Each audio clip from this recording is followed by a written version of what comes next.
I don't think we're in a bubble because I don't think we've really discovered the full value potential of AI. What if we built one big chip and then left it whole? This is the chip, this is the wafer scale engine, nearly 1 million cores. They're gonna buy 750 megawatts of compute by Cerebras to power their applications. The coding model that uses Cerebras now is Codex Spark. Inference is where you ring the cash register, medium speed tokens at really low cost. That's not a market I'm interested in pursuing. The market for fast tokens for the future of AI applications that are at a competitive cost, that's where I wanna go hunt and win. I know Dario and the team really well. Extraordinary team, extraordinary technology. I hope we get the opportunity to do more. Most computer chips are smaller than a postage stamp, smaller than a bottle cap. Cerebras builds one the size of a dinner plate. In this episode, I chat with Andy Hock, who's currently the Chief Strategy Officer at Cerebras, which just IPO'd and secured a 750 megawatt compute contract from OpenAI. Andy makes his case that the trillions of dollars pouring into AI infrastructure isn't a bubble. He explains why memory stocks are ripping, why GPU prices have to follow, and why their chip actually benefits from rising memory prices. He tells me why the stat that 95% of enterprise AI projects fail is measuring the wrong thing, and he talks about the US selling chips to China and the impossible job of the people who make that decision. Let's get into it. So, Andy, you are the Chief Strategy Officer at Cerebras. Can you tell us about what that means and what Cerebras is? Absolutely. It's a pleasure to be here, Basil. Thank you. So Cerebras, for those members of your audience that aren't familiar, is an AI computer systems company. We observed nearly 10 years ago that AI had transformative potential, not just for things like cat videos and consumer applications, but also for fundamental science, industry, society. So we saw this big potential, right? And we can go into this more a little bit later. What we saw limiting that potential was the speed of computation. It took too long to build models. Once you had a capable model, it took too long to deliver answers.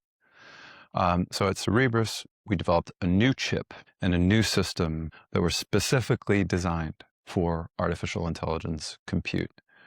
Fast forward to today, those systems are delivering AI inference and training more than 10x faster than legacy general purpose processors like GPUs.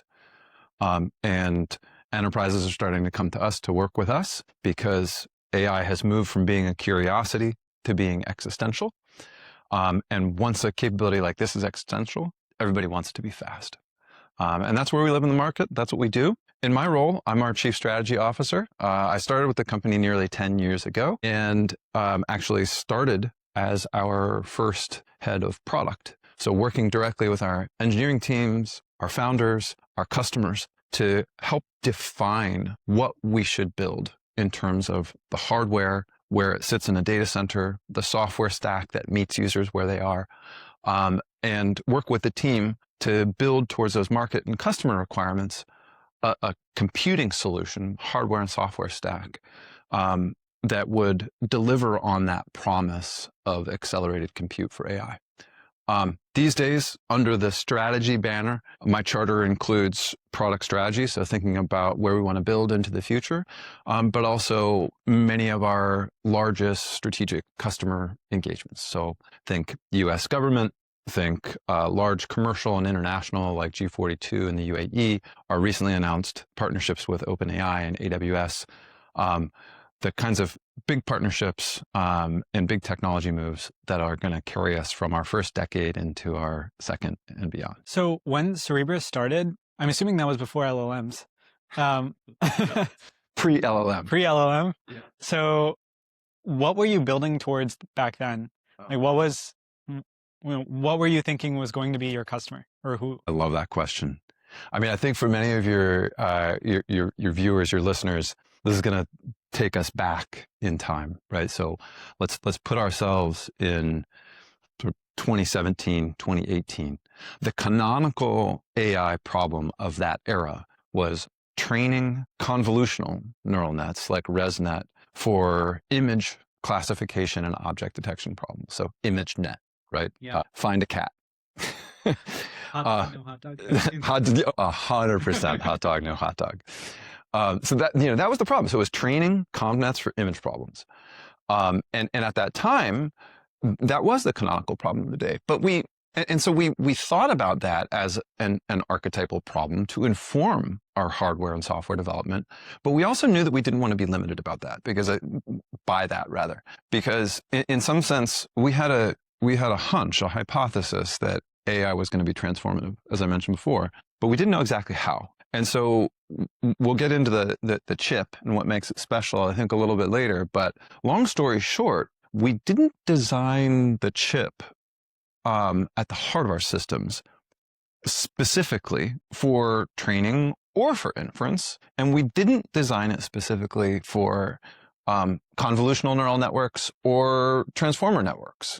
We designed our chip at the heart of our system to be a general purpose accelerator for all of AI compute. And I don't think we really articulated it this way at the time, but I think what that bought us as we then move from 2017 to 2026 in present day, what that bought us is durability and flexibility to accommodate large language models, inference as well as training, and be able to accelerate all those workloads by building a general purpose AI accelerator built around the first principles of all AI compute, rather than building a truly sort of problem specific chip that would just be good at one thing. Yeah. So I guess was GPT-2 on your radar back when it came out? I'm assuming so. And if so, did you have to change anything about the chips you guys were building for, hey, like LLMs are going to be huge over the next few years? So yeah. Great question. This is the fun part about this history. I think when you're building a fundamental technology, that is a new technology that's sort of at the base of the stack, I think you have to acknowledge, particularly in the hardware world, that it's going to take some time. And GPT-2, sure, yes, when it came out, it was definitely on our radar. But I think as you just articulated the question, I'm not sure if we really knew at that time that like LLMs were going to be what they are today, right? We knew that it was a really compelling answer to, I think, the fundamental value question of AI, because that was the moment in AI where AI went from being sort of an interesting curiosity to being demonstrably valuable, right? Was that moment, the sort of chat GPT moment. Yeah. But we still didn't know that it was going to, that architecture was going to endure, and that it was going to be as large in the market as it is today. So I'd love to say we did, but I don't think our crystal ball is particularly better than anybody else's. I think we just built a technology intentionally that could be durable and flexible to changes like we've seen in the field over the past decade. Okay, so then to your question, did we have to change anything? The short answer is yes, but not in the hardware itself. So the chip, the heart of our system, has remained the same throughout all the way from, training convnets for image problems to inferencing language models for, coding and agentic and generative AI.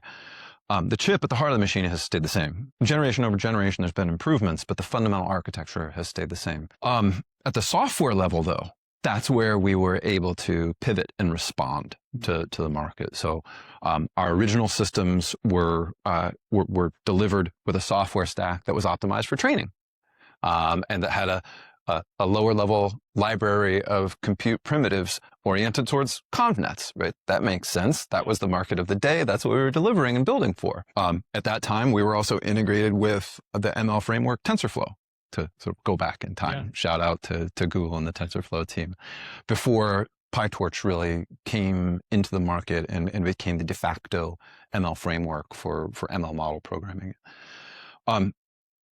As the market shifted then from training and convnets to language models, still training, language models then got big, right? You might remember sort of the transition from BERT to larger language models, right? Language models started to get beyond, 1 or 10 billion parameters in the 100 billion parameter territory. And BERT was like 200 million or something?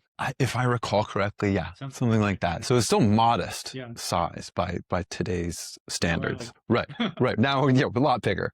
There's still a lot that can be done with those I'll call them medium-sized models, and smaller. But once training went from convolutional models to transformers and language models, and then from, I'll call them small to medium language models to large language models, we had to update our software library, and then we actually had to change the way software used our system. to train those much larger models. So we basically did a significant revision on our compiler and software library to be able to train those very, very large models. Not because they were language models particularly, but because they were large. Yeah. And then when, in that post GPT moment, when the market became interested in inference, the same thing happened again. So we recognized that there was an opportunity to accelerate inference, but our software needed to use this engine a little bit differently than it had for large training problems. I see. And so part of the machine stays the same. The software around it and how we present the problem or how we compile the problem to that engine has changed. Yeah. Could you maybe now give us a 101 lesson on the chip and just like, how does it work? How did GPUs work? How do they differ? That sort of thing. Sure. That's a long question. Okay, you rein me in, and I'll start. So, at the beginning, recall that I mentioned we weren't building this device specifically for training or inference or convnets or transformers, but that we took a step back and looked at the first principles of AI compute. So if you ask yourself then, what are those first principles of AI compute? Obviously, you need a lot of computing operations, right? You need a lot of flops. But not just any flops. AI compute tends to want lower precision, like 32, 16, maybe 8, 4-bit. Also, it needs the ability to handle sparse operations very efficiently because there's a lot of zero-value data in the input data and the model weights of AI problems. So you need a lot of compute, but you want it to be optimized for sparse linear algebra and relatively low precision. Cool, lots of compute, check. The second element that you need is fast communication between computing elements because AI is fundamentally a problem of handling data in motion. So in the in the analogy of a multi-layer neural network, the computing element that's computing on one layer needs to be able to quickly share the output to the next layer in order for the whole thing to go fast. So computing elements need to talk to each other at high bandwidth, so you need high bandwidth communication. Check. Last thing is you also need high bandwidth memory. And I don't mean that in the capital HBM sense, but you need memory that can be accessed very, very quickly by those compute elements because you want your compute to be able to quickly pull up the stored weights of the model and then combine that with inbound activations, push it out to the next computing element in the chain, whether it's training or inference, convnets or transformers, all those things hold true. Okay, so then you say, I want a computer that has a lot of sparse linear algebra flops, high communication bandwidth, and a high memory bandwidth. And you look out at the computing landscape of 2015, 2016, 2017, and you have x86 machines, CPUs, and GPUs, the predominant compute engines. And they have a lot of flops, so they can bring the compute to bear. Maybe they have more high precision or whatever, but like they can bring the flops. But they're challenged. Those architectures are challenged by the latter two attributes that we talked about, high communication bandwidth. They both are what are known as traditional von Neumann architectures. So they have a compute substrate, a logic die, and then some memory. So GPUs, for example, use capital HBM memory, DRAM off the chip. So the memory is separated. And then if you want your processors to talk to each other, then you're wiring your processors back together in a cluster, right? Over copper, through a network interconnect, over fiber, across the aisle in a data center to like some other machine, through another router, right? So the communication memory bandwidth is really a challenge. So then we said, well, look, what if we just put as much compute as we could together on a chip, on a big chip, and then allowed the compute elements to talk to each other over silicon, so we wouldn't have to wire a bunch of small chips together. And we can, if we have a big enough chip, we can also put a bunch of memory right on the chip. And then we don't have to reach out to some external or separate source of memory for memory bandwidth intensive operations. And we said, okay, so how big of a chip can we build? And then you learn that the way every chip starts is there's a 300 millimeter circular disk of silicon, and use photolithography to basically snapshot out or stamp out circuitry on that chip. And then traditionally what happens after you have that full disk printed out is You then slice it up into lots of small chips, and then everything we talked about before happens. That is, people spend their entire careers and industries figuring out how to stitch those chips back together and get them to all work on big tasks. So we said, well, what if we just didn't do that last part? What if we built one big chip and then left it whole? That would give us all the ingredients that we just talked about, and it would be a fundamentally better design for the first principles of AI work and allow us to achieve significant acceleration on this class of work that we think is going to be so important for the future. So that chip, it's just a bunch of transistors, but where is the memory? Yeah. Okay, so let's talk about the chip. So for your viewers, this is the chip. This is the wafer scale engine. I think you've seen it, but you can take a look. This particular one happens to be our 3rd generation design, but the first and the second were also the same size. The 4th is also going to be the same size. This is the biggest square you can cut out of those primary 300 millimeter circular wafers of silicon. Also random, but why a square? Yeah, so why a square? It turns out, it's a lot easier to physically package. That is, once you build this thing, then you have to figure out how to deliver power to it, how to deliver data to it, and how to keep it cool. And it turns out that a square is a lot easier to package. The second reason actually is a software reason, because it's a lot easier to tell a compiler how to compile a workload like a neural network to a square array rather than an array that has all these sort of tangential parts to it and that's non-uniform. I see. Yeah. So we conceived of this design, our original CTO, Gary Lauterbach, our other co-founders, Michael James, Sean Lee, JP Fricker, and Andrew Feldman, conceived of this design. They looked at other solutions like a bunch of small chips on a common interposer. We looked at alternatives because we knew this was going to be really hard. But we kept coming back to this because of its performance attributes on the work. And then we worked very, very closely with TSMC, who's our fabrication partner in Taiwan, to basically develop the fab technologies and the methodology needed to, instead of dicing this up into a bunch of small chips, keep it as one. And so this is then the wafer scale engine 3. And in today's systems, it has nearly 1 million cores all on one device, and 900,000 in our production machines. They're in a 2D grid across the entire surface of the wafer. And then all those cores are directly connected to each other and across the entire wafer over silicon. And each core has its own local bank of SRAM memory. So the memory is on the chip too, back to your question. So we coming back to those first principles, lots of sparse linear algebra compute, high communication bandwidth, high memory bandwidth. This design checks off all those boxes and gives us what you might think of as a cluster worth of AI compute on a single device, and literally 3 orders of magnitude more communication bandwidth and memory bandwidth than is possible with traditional chips designs. And I'm sure we'll come back to it later, but it's that combination of resources, particularly the memory bandwidth, that allows us to just scream on today's agentic inference workloads. Yeah. So it seems like this chip is better in basically like every dimension. So why do we still use GPUs? It's a great question. I think there's 2 factors here. One is that different parts of the AI ecosystem and problem landscape need different engines under the hood.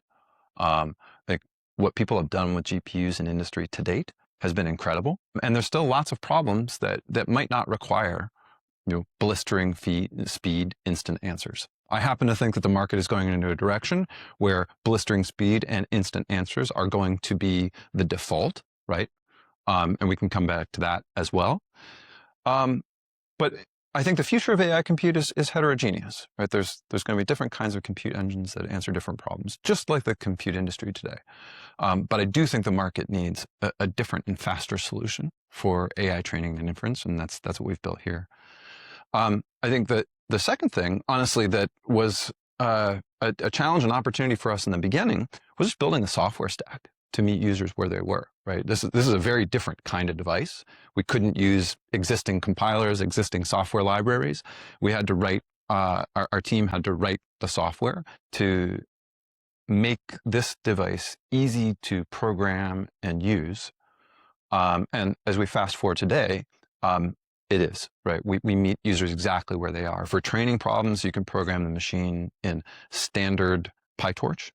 And for inference problems, actually the programming challenge gets even easier, because for most inference problems, what application developers want is just an API to some inference model under the hood. And so for inference, we just surface a OpenAI standard API for inference on our machines. So the what was once a sort of a challenge for us to build, and something that made adoption trickier, has all but dissolved. And today, it's easy for customers to do either training or inference on the machine with standard framework. Yeah. You mentioned earlier that maybe a few years ago, you were more focused on training. When did you have to make that transition to, oh, like inference is the more important problem now? Is that the case, would you say, first? I think, yeah. More important is interesting. What I would say is inference is our focus, and inference is the primary area of growth in the market right now. But I think actually one of the undertold stories is the remaining importance of training. The training market is still really growing, but inference is taking off extremely rapidly, because that's where AI delivers value, right? So as soon as AI is valuable for a problem, then inference just takes off. Just because the demand is like insane. Yeah, I mean, I think the way I think about it in normal terms is training is a cost center. That's where you build your model. That's where you teach it how to do what you want it to do.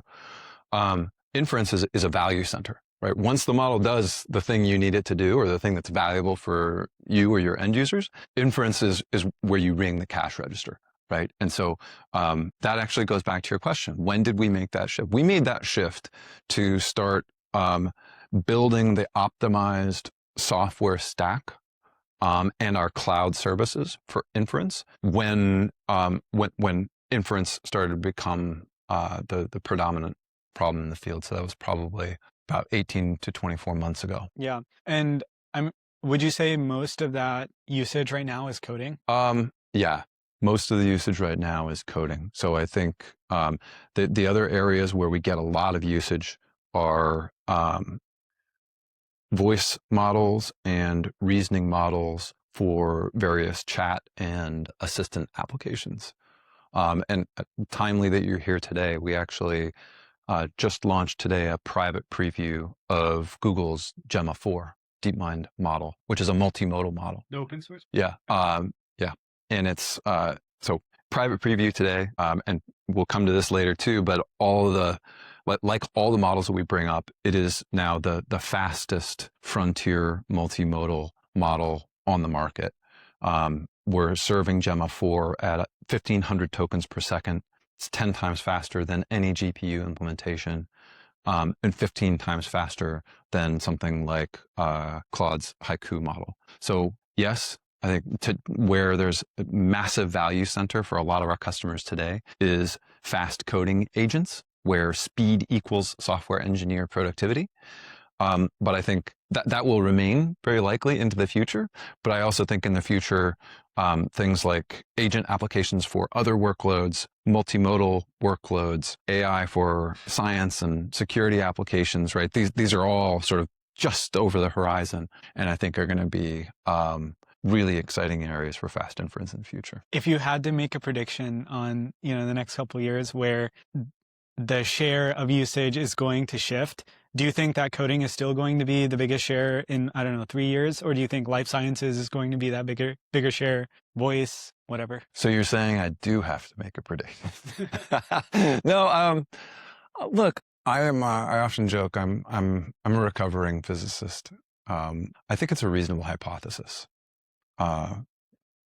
So much of the of large enterprise and consumer industry that we touch every day is digital. I think it is very likely that will remain true. And if that remains true, then how will we continue to update that, make it better, develop new applications on top of that is going to be coding under the hood.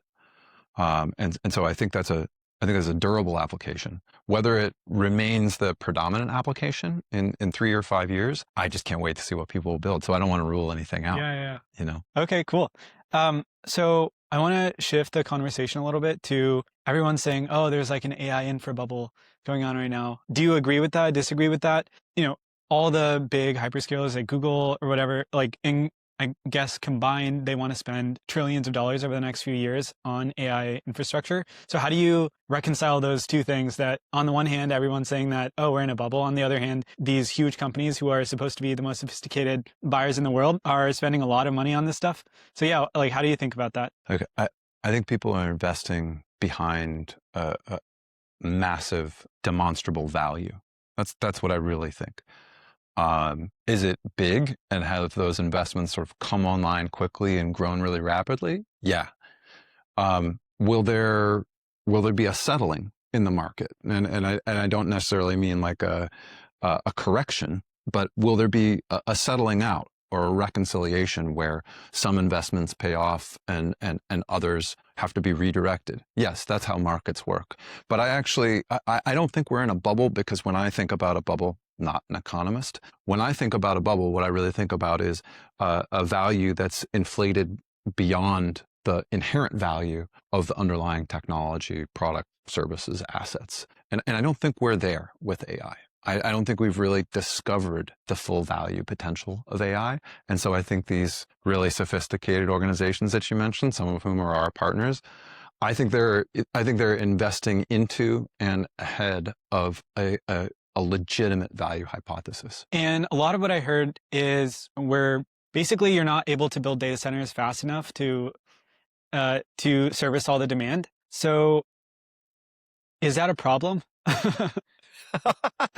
Yeah, it's a problem. It's a great and interesting problem. So I think, like, you know, coming back to Cerebras and what we're doing here and my own view on the market, right? There is a fundamental mismatch between the timescale of development for hardware solutions and physical infrastructure and the software applications that people build on top of it, right? So what we're seeing now is sort of this massive acceleration and uptake of AI software applications, services that are fundamentally built on top of this physical infrastructure of metal racks, power lines, fiber cables, big boxes with wafer scale chips inside. It takes longer in real clock time to build these physical systems and pour concrete and raise up data centers. There's almost no way that you can build that physical infrastructure as quickly as it's being adopted when you're in a moment like this. And so, yeah, I think it's a problem, but I think it's a really, really interesting one, right?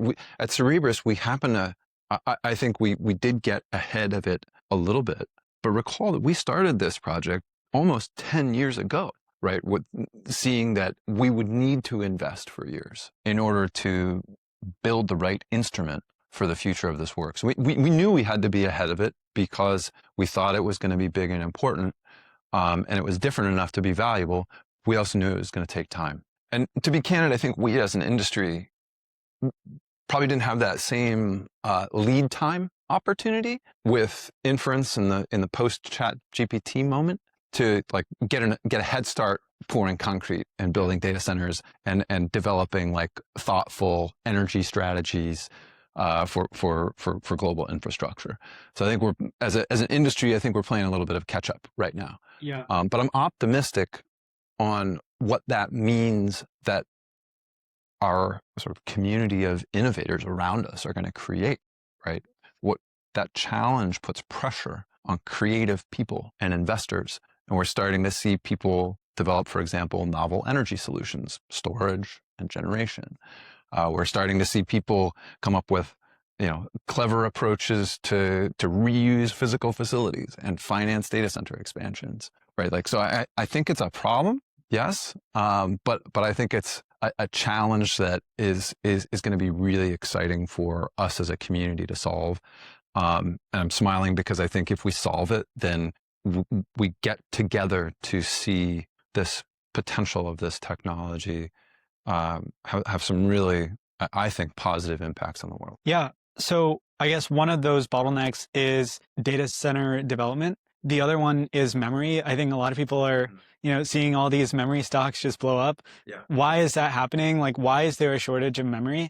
Could you explain that? Sure. I mean, so back to the fundamental architecture of a traditional chip is that logic die and then the memory die. And what we're really talking about here is that type of memory, which is used by GPUs, called HBM memory. That memory is subject to fabrication limits, manufacturing limits, similar to what we talked about before, right? There's physical facilities, machines that need to be built in order to turn up capacity. You can't just turn a knob and produce 10x more. And so that memory is a bottleneck right now for those types of chips. For us, it's not, right? We have all of our memory on the chip. It's right here. It's not part of that supply chain. So we don't have the same challenges to that being subject to HBM supply chain limitations as other chips do. So this is called SRAM. Yeah. Yeah. So why is there not a shortage of SRAM, but there's a shortage of DRAM? It's really about the fabs and manufacturing facilities, right? So for a traditional chip, it goes through, say, the same fab that we do at TSMC or Samsung, and it's one process, right? Building memory chips uses a different fab, a different manufacturing facility, different supply chain. Because we can leverage the traditional chip process, we aren't subject to those. We don't need the other manufacturing facilities for our systems. So I guess that's really good for you guys, because if the memory costs are going up 5-10x, then all the GPUs are also going to have to go up in price, I'm assuming, but you will not have to. I think that's I think that's about right. When we build big clusters, we have other systems in the clusters that do use that memory. So it's a part of our solution, but we're not nearly as reliant upon it. So I would say that it's an opportunity for us to be able to deliver sooner for customers, and to be able to deliver ultra high performance, leading performance in the market at an even more competitive price point. So the other bottleneck in data center development everyone talks about is energy. Do you agree that that's a bottleneck, or why is that a bottleneck, I guess? Bottleneck is an interesting word. I think, it is a constraint on the rate of development. And I think it's also an important constraint to be mindful of when we think about environmental impact onto communities. Is it a fundamental bottleneck that is there enough energy on the planet? I don't think we're quite there yet. But I do think as a community, as an industry, we need to think about not just how to make AI bigger, faster, and more capable and more valuable. We also have to think about how to make AI more efficient. And that by efficient, I mean more efficient at learning, right?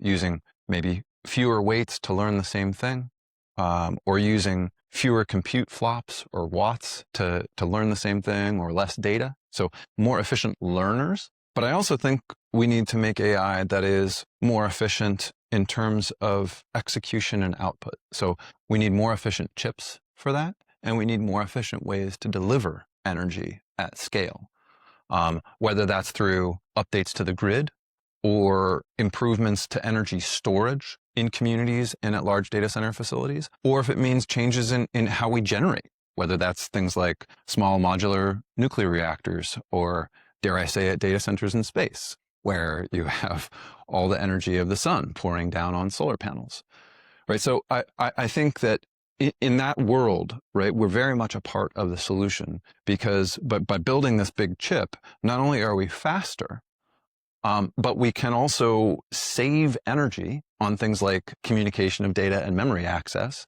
because we're not accessing memory from a different chip.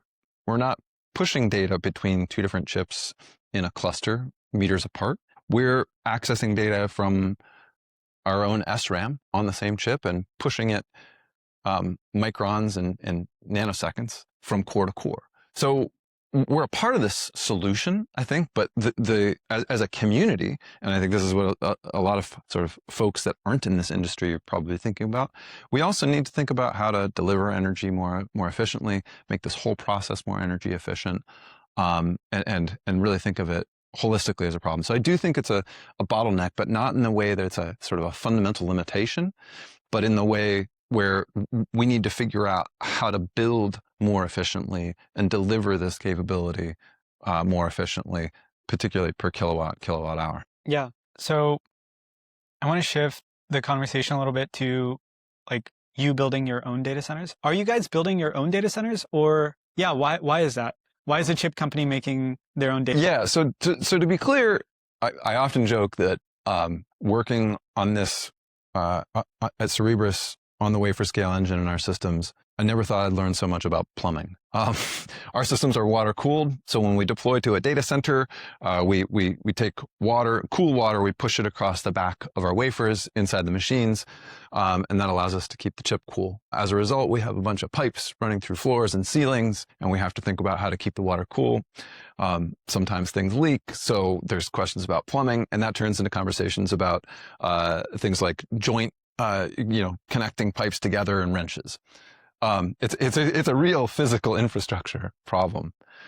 I think that in that sense, we're not building our own data centers, to be clear, right? We're not actually pouring concrete from like trucks with Cerebras logos and, setting up facilities that way. What we're doing is we're contracting with folks that either own facilities already or are developing facilities, and we specify to them a particular layout of the floor, power requirements, inbound data requirements, cooling requirements, and then we work with them to basically contract and lease that facility. I think that's your question, but I wanted to clarify that for the audience, because I think when you think like building your own data centers, like, man, what are these guys getting into, right? I mean, like at the end of it, do you own it or does a different company own it? Are you kind of overseeing the development? I guess? Really depends on the customer, but typically we don't own it. We're leasing the facility, right, and renting the power. There are cases where we have our own ownership, or we're operating a facility on behalf of a customer who might own the facility, but often what we're doing is we're leasing the facility. In that context, right, we chose to effectively roll our own data centers and build our own cloud, fundamentally because we had so much demand for what we were building, that is serving fast inference, that we needed to sort of own our own destiny in rolling out data centers. And we also needed a particular, for each compute provider, this is true, but we wanted a particular layout of power, network, cooling, and racks. And that allowed us to go quickly in response to the market. Okay. I want to shift the conversation back to the chips, actually. Yeah. But more, I guess, on the economic side. So how do you think the costs, well, first of all, what are the costs involved in building a chip? And then how do you think those costs are going to evolve over the next 5 years? This is another good one. So I'll try to keep it at a high level, because each one of these questions are great. Each question could be sort of a one-on-one course, right? But I think the costs of developing a system, a chip and system, are fundamentally the design, the engineering development, the prototyping, and then the manufacturing at scale. And particularly the last one, the manufacturing at scale, also involves the inbound supply of all of your subcomponents, right? So just to give you a sense of the sort of the timelines involved in this, company started in 2016. I started in 2017. We, at that time, had designs for the first wafer scale engine. And if I recall correctly, we launched the first version of our Cerebras system, CS1, based on that first wafer scale engine in 2019. So you can imagine to yourself, it took about 2 or 3 years to get from a design into a workable device. And then it took another few years, probably between our first generation system CS1 and CS2, really to iron out most of the system and software challenges to make those units really reliable at data center standard and production scale. So it takes time, and it has all of those different cost centers. It's not a cheap project by any stretch of the imagination. Now back to your question, where do those costs go in the future? One of the areas I'm most excited about is AI accelerated, AI augmented chip design. Some really interesting work building foundation AI models to enable faster chip design, or maybe even use AI to design chips that compute AI that can then develop new chips.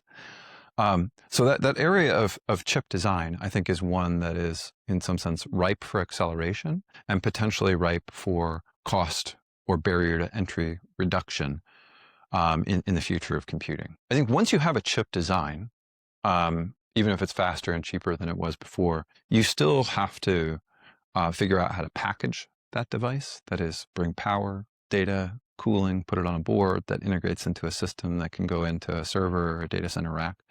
So you still have to figure out the physical packaging and the prototyping. I think those things will get faster, but probably not at a sort of order of magnitude kind of X factor, right? Maybe we get 2X faster. Maybe there are tools or equipment costs or learnings from industry that drive the costs down by a factor of 1.5 or 2X, right? Just hip pocket numbers. Yeah. Then the manufacturing at scale, that last piece, I think there it's going to get really interesting. I think some of the fundamental supplies, like you were talking about memory, right? There's a lot of conversations about rare earths and materials that go into these systems. The supply chain that goes into manufacturing at scale, I don't think any of that gets cheaper, right? Or I would be surprised if it does. Yeah. I think the entire history of human species and industry would suggest that as demand grows, right, and supply sort of stays the same or gets smaller, unless we can find new sources, right, that's going to get more expensive. Then the manufacturing, that is the actual chip fabrication, system manufacturing, I think that's an area that's also ripe for more efficiency and cost reduction, right? We're seeing teams here in the Bay Area build up prototype manufacturing lines and build scaled production manufacturing lines far faster than they could 5 years ago even, and use more automation and more data to drive not just manufacturing velocity, but drive costs down. So in summary, I think cost of design, opportunity to decrease. Cost of packaging and prototyping, meh. And cost of manufacturing at scale might also be a wash if we see supply prices go up and manufacturing prices at scale perhaps go down. Are there certain rare earths that you see as like these are the most important in terms of, or maybe these are the ones you're focused more on because there's some some country has 90% of the reserves, things like that? Yeah, I mean, just to be candid, not at this moment, no. But I think we're, as an industry, we're keeping an eye on that. And we're also excited to find other sources for those materials. Yeah. So Google has like a full supply chain of, they basically own everything. Like they own the software, they're building their own TPUs, they're offering it as a service through GCP. And that makes it probably like very cost efficient for them to offer it to other companies if they want to. Do you think they will be the lowest cost producer of tokens, I guess, going forward? It's an interesting question. I'm not sure I want to speculate on who will be lowest cost. Yeah. But I do think you're fundamental there on, that they have a vertically integrated product that they can offer at scale. That is true. I came from Google. I know that team, outstanding team. That being said, I think rather than focus on cost, what we're focused on is performance. So delivering the fastest tokens per second at a competitive price and with greater power efficiency. And I think that back to our conversation about the future of AI computing, right? I think TPUs are an extraordinary machine. I think in the context of the future of AI, there's a place for a machine like that, and there's a place for an ultra-fast race car machine like ours. And to the premise of your question, one of the reasons why we vertically integrated is so that we can make the fastest AI computers on the planet, but do it at scale and be competitive to those costs. Yeah. So I think there's going to be future systems that deliver, I'll call them medium speed tokens at great, at a really, really competitive price. But for applications, for the user applications that we were talking about before, right? Voice, reasoning, agents that I think are really the future of AI computing, their speed is paramount, right? Those applications just don't get built or aren't feasible if they don't answer quickly enough. And so, yes, there's going to be a future of compute that delivers medium speed tokens at really low cost. That's not a market I'm interested in pursuing. Yeah. But the market for fast tokens for the future of AI applications that are at competitive costs, that's where I want to go hunt and win. Yeah. So why is speed so important? Look, we know this from the entire history of the internet. And I'll give two examples. One, we just talked about the company. Let's talk about Google search, right? Would you wait for a Google search answer? When was the last time you saw the little sort of pinwheel of death on a Mac pop up from a Google search query? I think that, and before you say it, AI summaries, right? I think early AI summaries made us wait. And even just maybe 6 or 8 months later or a year later, we don't want to wait for AI summaries anymore. Yeah. So I think speed matters. And actually Google search and the team there did a lot of research to show the effect of speed on user satisfaction and user retention. And what we know from that work, and by proxy, the entire history of the internet, is that every millisecond of latency matters for these valuable or day-to-day important applications. Every millisecond that you delay, your users get upset, your users walk away, they go to your competitor. So for any applications that is like that, speed matters. And that's where we're seeing voice reasoning agents going. The second thing that we know about the history of the internet is when things get faster, it's not just that the same group of applications exist but go faster. We see entirely new industries. So the example that I have here that is fun is Netflix, right? When internet speeds went from broadband or from dial-up to broadband, it's not just that Netflix delivered more DVDs by mail faster. When speeds got faster, Netflix went from delivering DVDs to being a digital production studio and streaming entertainment company. So they created an entire new, effectively, industry, and hundreds of billions or trillions of dollars of revenue and lots of user delight from people like me that like to sit on the couch and stream Netflix. So I think speed matters, full stop.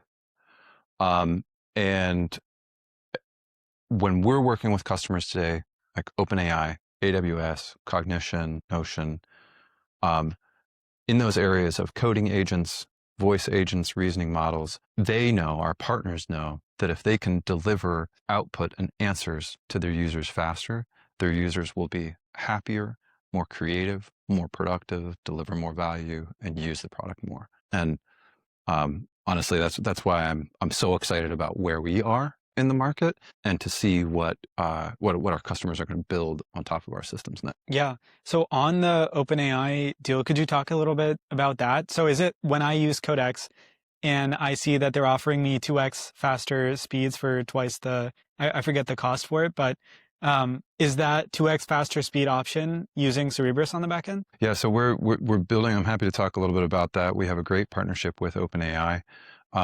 We got to know their team actually from the early days of Cerebras. We saw their ambitious vision to build state-of-the-art frontier AI models in AGI. I think they saw our crazy ambitious vision to build a computer system that would be the right system for the future of AI. And it's great and serendipitous that we kept track of each other through those, almost 10 years. and then we're able to reconnect and partner to deliver fast AI for coding and agentic workflows now. So we have a deep co-design collaboration with OpenAI engineering team. So the public terms of the deal are they're going to buy 750 megawatts of compute by Cerebras to power their applications. The coding model that uses Cerebras now is Codex Spark, and we're working with the OpenAI team to bring up additional models in the future from the GPT frontier models to next generation coding models, all of which should be the fastest examples of those models in industry. Yeah. And I'm assuming the thing stopping you from working on the bigger models right now is just the data center issue. It's really a matter of product strategy and prioritization. Oh, really? Okay. Yeah. I mean, certainly more computers would be better. Yeah. Right? OpenAI has incredible reach into the market, incredible user base. If we could serve all of them today with the fastest tokens, I'd like to say that we would. Yeah. So yeah, you're not wrong, right? Like if I had more computers, would be better. But we're also working really closely with their product teams to say, look, here's the library of models and applications that are really important to your users today. Which are those that where speed is the most valuable or most enabling? And then let's look at the compute resources that we have together, and let's rack and stack, and then develop a staged approach to bring the right fast models to your users first, based on what we have. It's a fun exercise, actually. Yeah. It's really cool to work with their team. That's really cool. Are you planning on working with Anthropic in the future? Look, I know Dario and the team really well. Extraordinary team, extraordinary technology. I hope we get the opportunity to do more. Yeah. So right now, I think you just mentioned you have a deal with Anthropic for, was it 750 megawatts of compute? OpenAI. Oh, sorry, OpenAI. Yep. OpenAI. Yeah. If we're so, like, a few years ago, I think talking about 750 megawatts of compute, like that would be insane to talk about. And now, people talk about gigawatts, and where do you think that goes in 5 years? Yeah, I mean, I don't know. I'm showing my age here, but maybe you and I'm sure some of your viewers and listeners remember Back to the Future. There was a joke about 1.21. They call it gigawatts, but 1.21 gigawatts to get the car to go back to the future, right? From a bolt of lightning, and in that sci-fi movie of my youth, it sounded like a made-up number. It sounded crazy and funny, but unbelievable in just the right kind of way. And now we're talking about those kinds of power envelopes in a very realistic way in the next 12, 18 months for some of these systems. I actually think it's sort of an awe-inspiring trajectory for the industry and a signal of fundamental demand and value that we're talking about building infrastructure at this scale. The only analogy that I can think of is sort of the building of the railways or laying of undersea fiber to enable the internet, right? This is a generational infrastructure project that's being taken on by a coalition, really, of individual members of industry and governments to build this, in some sense, the rail lines of the AI industry future. What do I think we're going to be talking about 2 or 3 years from now in terms of power? I'd venture, maybe I'll get some blowback from this, but I'd venture we're still talking about gigawatts. Maybe 10 gigawatts, but I think we start to run into some limitations of physics. Yeah. And without new generation or significant grid updates that does take some time, I think in a few years we'll probably still talk. So you're also leading U.S. federal programs. Could you talk about what does that mean? Sure. So at Cerebras, the U.S. government was one of our very first customers. We worked with the Department of Energy, Argonne National Labs, Lawrence Livermore National Labs. We're now doing a lot of work with Sandia National Laboratory. We also did some early work through microprocessor R&D with the Department of Defense and DARPA. So the U.S. government has been a long-time customer for us, but also a technology development partner. And I think for folks that are building new companies today, I'm happy to share more about this in another forum, or if people want to reach out directly. But I think that the U.S. government can be a great partner.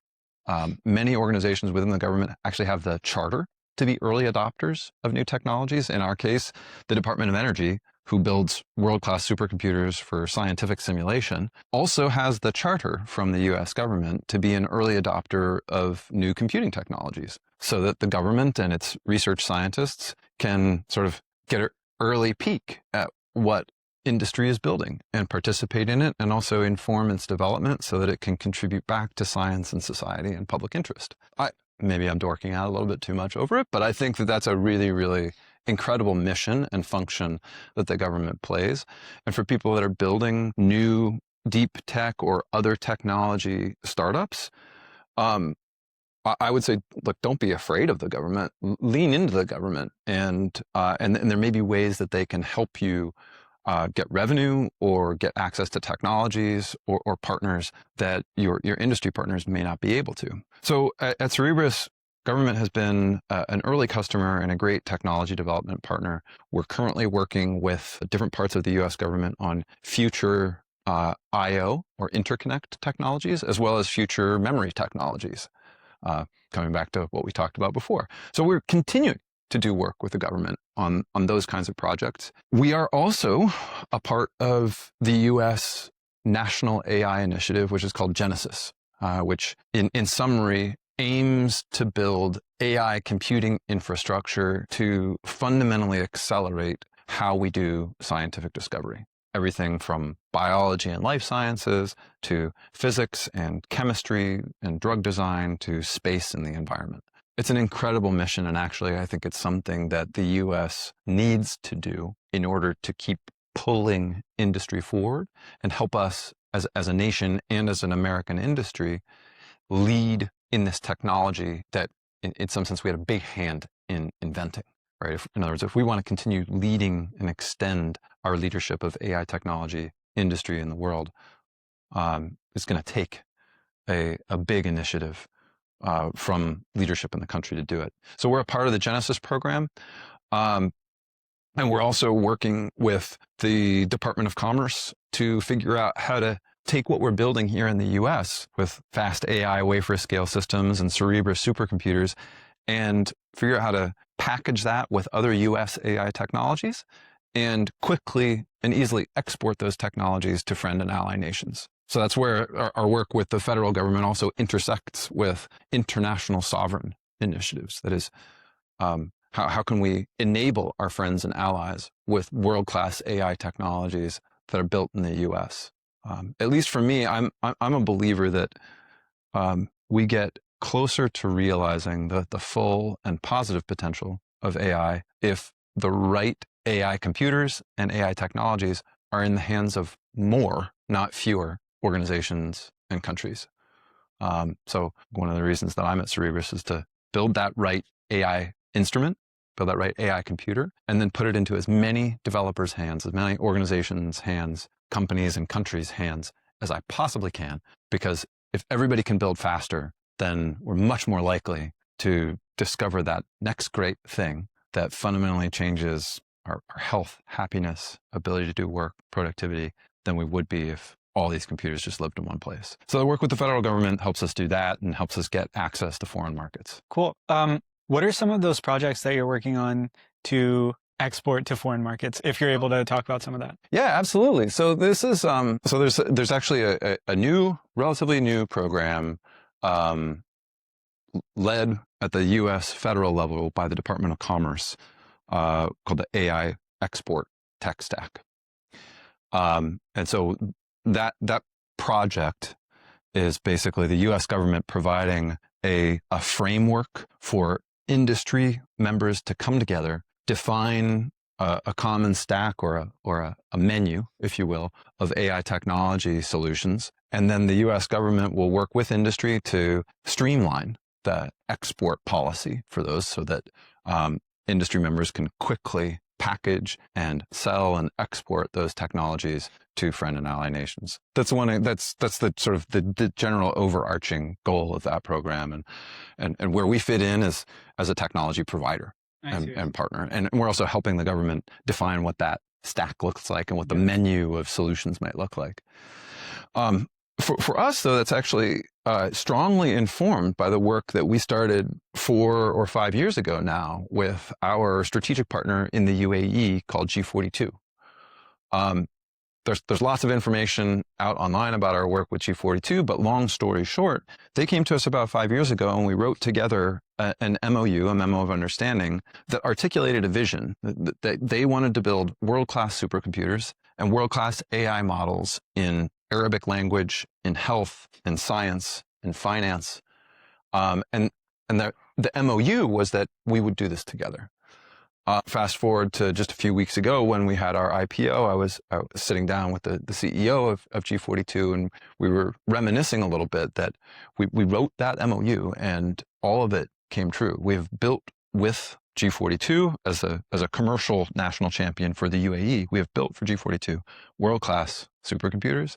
We've collaborated on state-of-the-art model development. We worked with UAE researchers to build the first and still best open Arabic GPT model so that state-of-the-art AI can speak the language of local people and reflect the cultural interests and social and commercial interests of that market.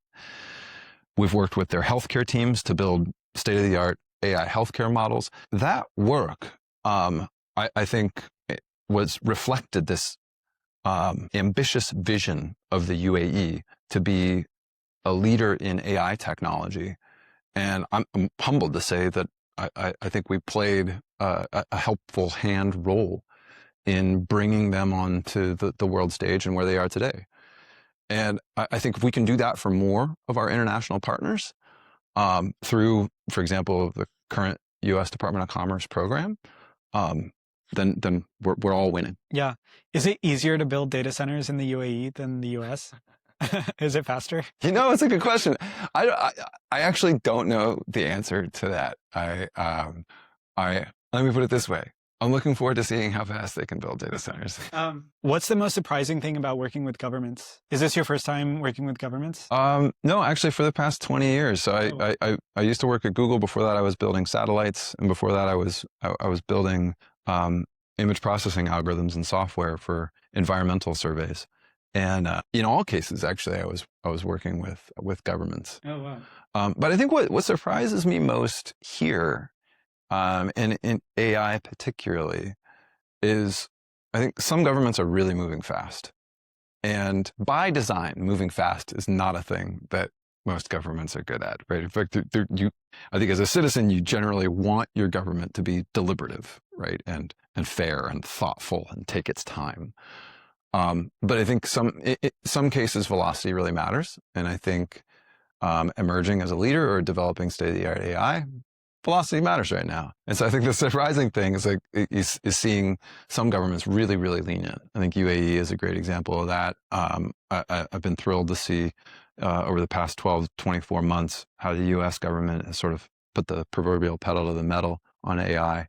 And I think other nations around the world are starting the same thing. Yeah. So on that note, should we be selling chips to China?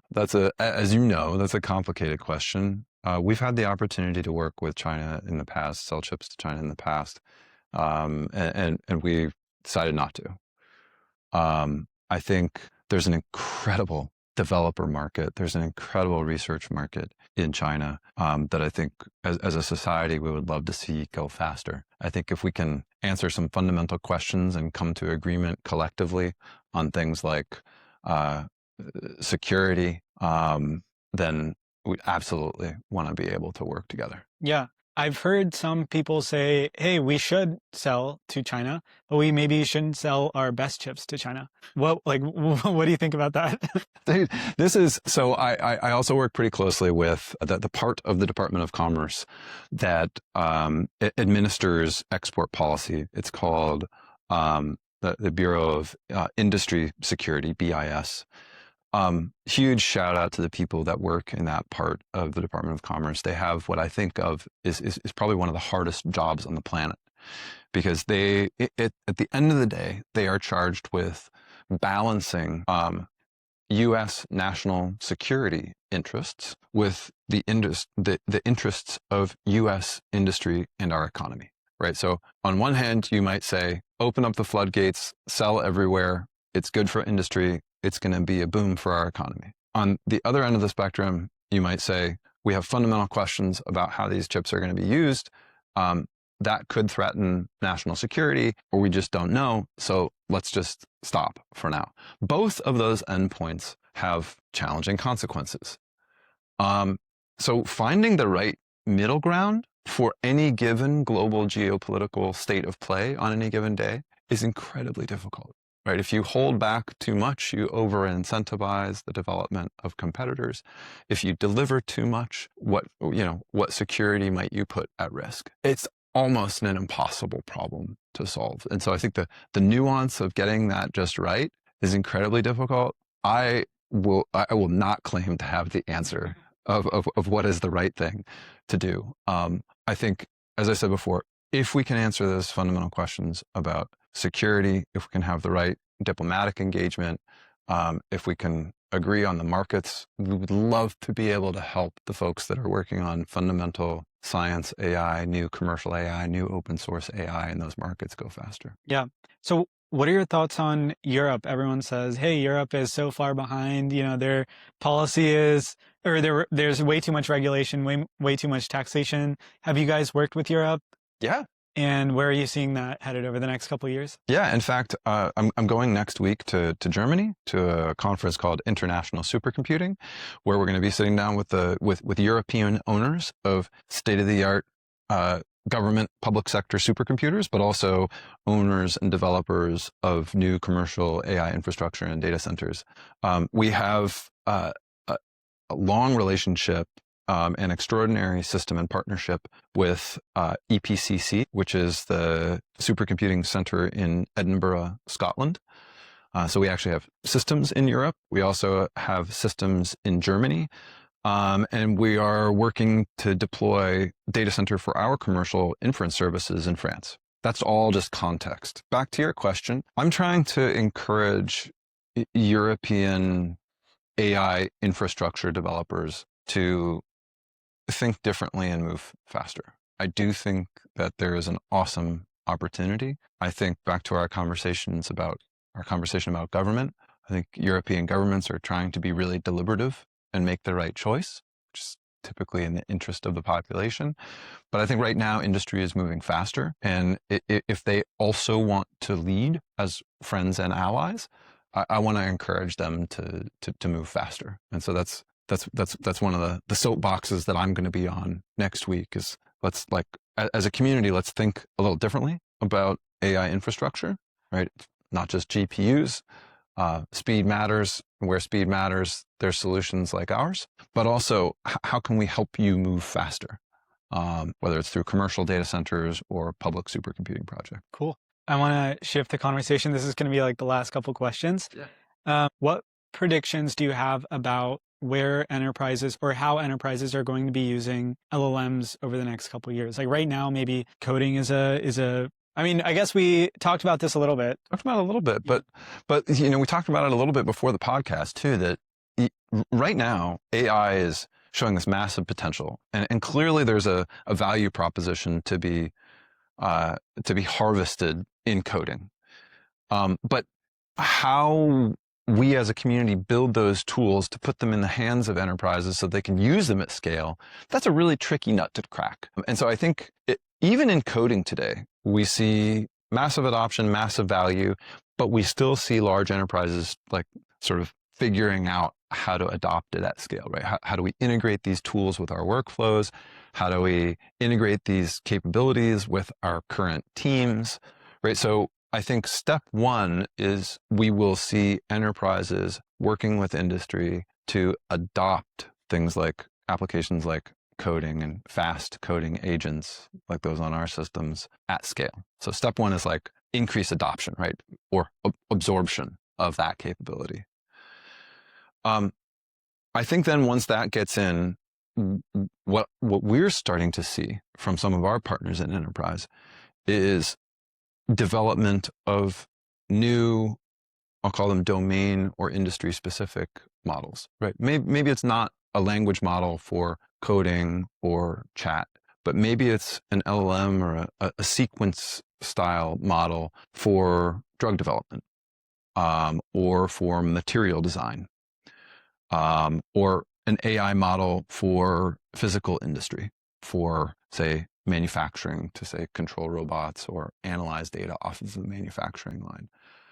That realm of, broadly speaking, physical AI and domain-specific models for industry, I think is a hugely exciting and active area of development that I think is, over the next couple of years, we're going to see some big changes. So we have longtime partners like GlaxoSmithKline that for the past 5+ years have actually been building AI models to accelerate and improve the development of new therapeutics. We have customers like the national labs have been working on fundamental AI models for the physical and life sciences.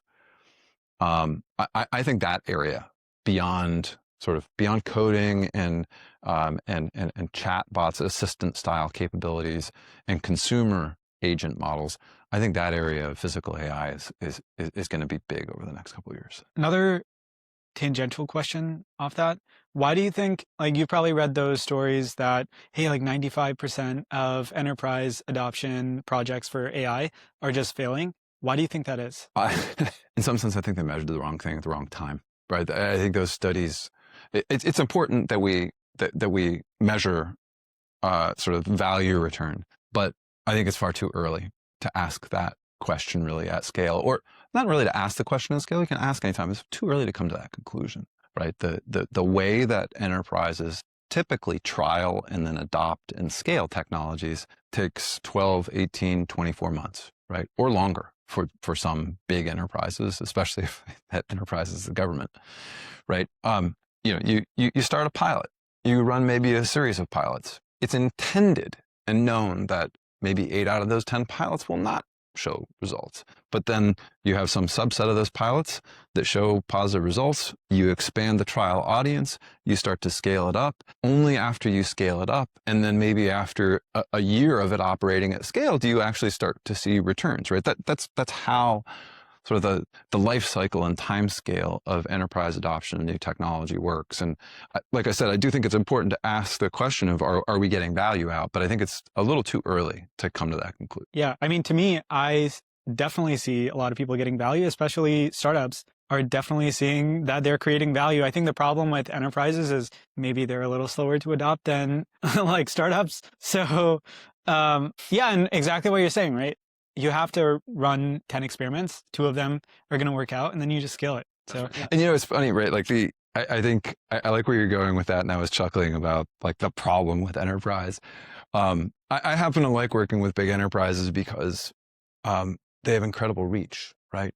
But to your point, they also tend to be more deliberate and move a little slower. There's just more people involved. There's more people involved, right? And there's intentional controls in place. It's all good. It does take time. It's all good. I think you're right, though, to bring up startups, right? Like for a greenfield problem, for a brand new team, we're seeing people build from scratch with AI. And I think those are going to be some really, really compelling disruptors, is those teams that are AI native from zero. Yeah. I've been talking to a lot of engineers at some startups, and it's kind of crazy to me that, all of them are telling me, I mean, these are like really, really amazing engineers. And they're like, I haven't looked at a line of code in 7 months, 8 months, because they just use agents for everything. Yeah. It's pretty crazy. No, I mean, look, we do internally at Cerebras as well. Over the past 6 months, where we had probably a half a dozen different programs across our entire engineering teams, from design in hardware to program management and product management to software engineering and AI. All of them now are effectively being AI native for all the code design. And I gotta say, that's really reinforcing to us here too, right? Because back to the OG hypothesis, if we can build the right instrument for this work, we think this work could be really important and transformative. And now we see that same workload literally transforming how we're doing what we're doing. And so it's awesome and encouraging to see that sort of substantiation even in our day-to-day work. Yeah. What are some projects that you are currently working on that you're really excited about that you want to share? I mean, everything is a cheater answer, but I come in to this company every day and I am just at awe and humbled by the ambition and curiosity, hustle and resilience of everyone of our staff, right? Not just our engineers, our program managers, people that are working at the office. It's awesome. And everybody is incentivized in some sense to be a part of building this and changing industry. And there's no task too small.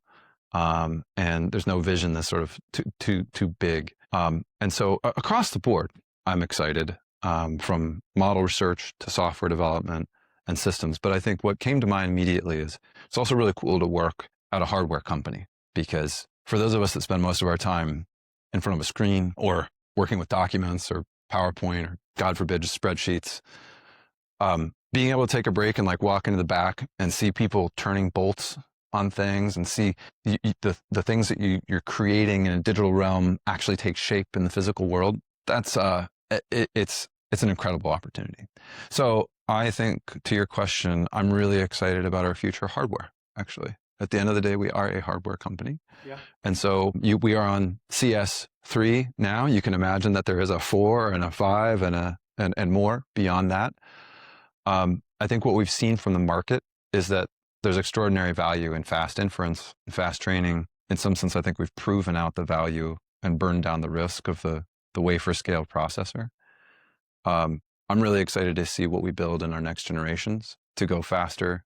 As I mentioned, we've got some fundamental investments going right now in I/O and memory technologies and future systems. So in some sense, I think the wafer scale engine of generations 1 through 3, where we are now, is it's been incredible, but it's just the beginning. And so for the audience out there, I would say stay tuned, because we've got some really, really exciting stuff in the hardware pipeline. And I think that could transform computing very much in the same way that the wafer scale engine did in the first place. Awesome. Well, that's all I had. Thanks for coming on. It was a lot of fun, man. Thank you so much. I hope we can continue the conversation. We should check in on those future predictions sometime and see what came true and see what was a puff of smoke. Yeah. Awesome. Thank you. Is there any topic that you wanted to cover that, I didn't cover? I thought it was great. Okay. I thought it was great. No, I mean, I'm sure I'll think of something later, but I just enjoyed the conversation. I hope it sticks with your audience. Yeah. And I really appreciate it. Yeah, I learned a lot. Awesome.